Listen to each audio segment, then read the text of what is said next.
Efésios capítulo 2, versos 8 a 10. Efésios 2, 8 a 10. Porque pela graça sois salvos mediante a fé, e isto não vem de vós, é dom de Deus, não de obras, para que ninguém se glorie, pois somos feitura dele, criados em Cristo Jesus, para boas obras, as quais Deus de antemão preparou para que andássemos nelas.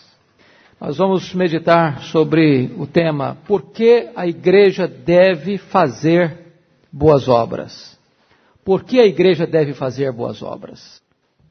Será que um homem que é inerentemente mau pode fazer obras inerentemente boas? Pode um indivíduo caído em pecado realizar obras que sejam boas aos olhos de Deus? A Escritura nos responde dizendo que aos olhos de Deus a nossa justiça não passa de trapos de imundície.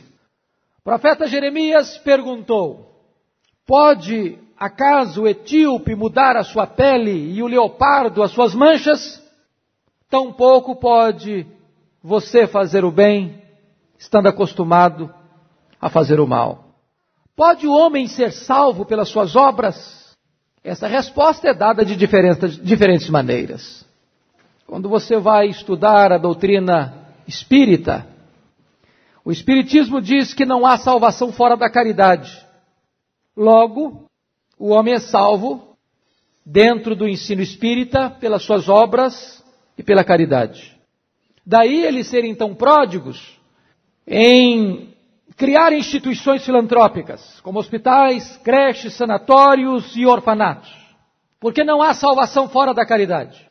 Se você for olhar a doutrina romana, ela vai nos ensinar que o homem é salvo pela fé e pelas obras.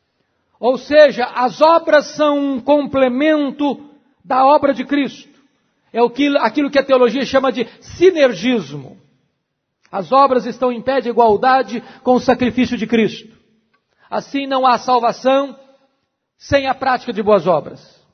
Se a doutrina romana associou as obras à fé como meio de salvação, o reformador Lutero quase que parte para o outro extremo, quando ele praticamente anula as obras como evidência de salvação.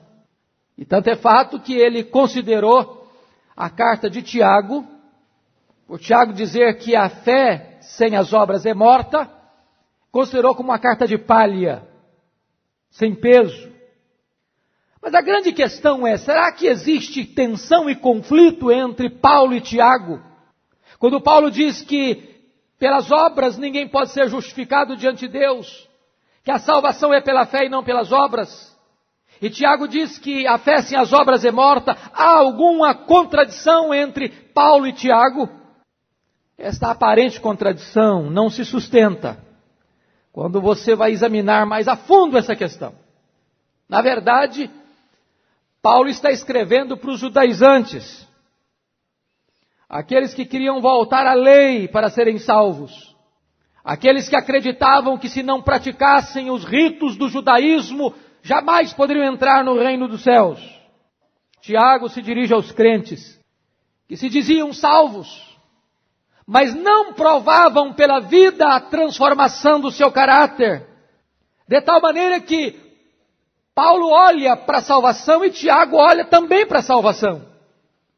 Paulo olha para aquilo que nós chamamos da causa da salvação, é a fé. Tiago olha para aquilo que nós chamamos da evidência da salvação, que são as obras. Paulo condenou as obras como meio de salvação.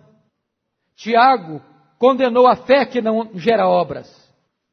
Paulo fala em fé. Tiago fala em obras. Ambos, porém, se referem à mesma salvação. Fé que produz obras e obras que provam a fé. Paulo olha para a causa, Tiago olha para o efeito da mesma salvação.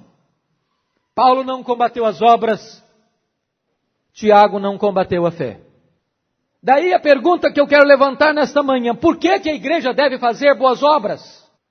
já que as obras são evidência da fé salvadora. O reformador Calvino dizia que a salvação é só pela fé, mas esta fé vem acompanhada pelas obras. Em primeiro lugar, então, por que a igreja deve fazer boas obras? Porque é o propósito eterno de Deus para a igreja. O texto lido nos diz: somos feitura de Deus, criados em Cristo Jesus para as boas obras, as quais Deus de antemão preparou para que nós andássemos nelas.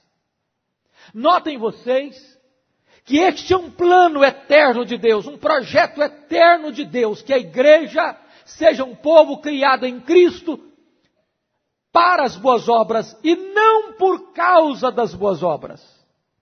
De tal maneira que as boas obras não são a causa da salvação, à luz do que Paulo escreve, mas as boas obras são a evidência, o resultado e a consequência da salvação. O propósito de Deus é que você e eu sejamos ativos, operantes, dinâmicos, frutíferos e ricos em boas obras. O Deus que trabalhou em nós, agora está trabalhando através de nós, por meio das boas obras. De certa forma, nós somos a extensão do corpo de Cristo na terra. Nós somos os braços estendidos da misericórdia de Deus aos homens. Deus age no mundo, revelando o seu amor através da igreja, pela prática das boas obras. Segundo lugar, por que a igreja deve praticar boas obras? Porque as boas obras são o grande objetivo da nossa redenção em Cristo. Paulo escreveu a Tito, capítulo 2, versículo 14, assim: o qual a si mesmo se deu por nós, a fim de remir-nos de toda a iniquidade e purificar para si mesmo um povo exclusivamente seu, zeloso de boas obras. Preste atenção, irmãos, que o Senhor Jesus não foi à cruz, sofreu o castigo da lei, a penalidade do nosso pecado.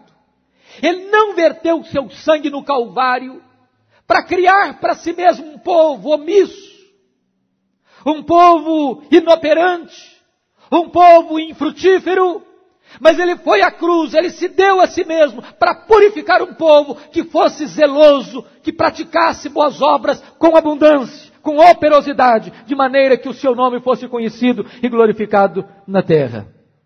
Nós não fomos inseridos no corpo de Cristo para sermos um membro inoperante e atrofiado. Terceiro lugar, sabe por que a igreja deve praticar boas obras? Ela deve praticar boas obras porque boas obras são ordenança de Deus para a igreja. O Senhor Jesus Cristo disse: assim brilhe também a vossa luz diante dos homens, para que vejam as vossas boas obras e glorifiquem a vosso Pai que está nos céus. A igreja é um luzeiro a brilhar no mundo. É como uma cidade no alto de uma montanha. O mundo está olhando para a igreja. O mundo vê Jesus por meio da igreja. E a palavra de Deus diz que o mundo precisa olhar para a igreja e ver a sua luz brilhando e ver as suas boas obras, para que assim ela glorifique a Deus que está nos céus. Escrevendo a Timóteo, na primeira carta, capítulo 6, versículos 17 e 18, Paulo diz: exorta os ricos que pratiquem o bem, sejam ricos em boas obras, generosos em dar e prontos em repartir. Tem uma ordem de Deus. Esta era a ética da reforma. Quando Max Weber acusa injustamente o protestantismo de ser o pai do capitalismo, certamente ele não estudou Calvino, ele não leu Calvino nas suas fontes, porque a ética reformada, a ética protestante, a ética bíblica é que Deus dá, não para acumular, mas para repartir. É o que eles chamavam de o mistério do pobre e o ministério do rico. E a ordem bíblica é essa, que os ricos pratiquem o bem e sejam ricos de boas obras. Paulo escreveu a Tito, capítulo 2, versículo 7, diz para Timóteo, para Tito: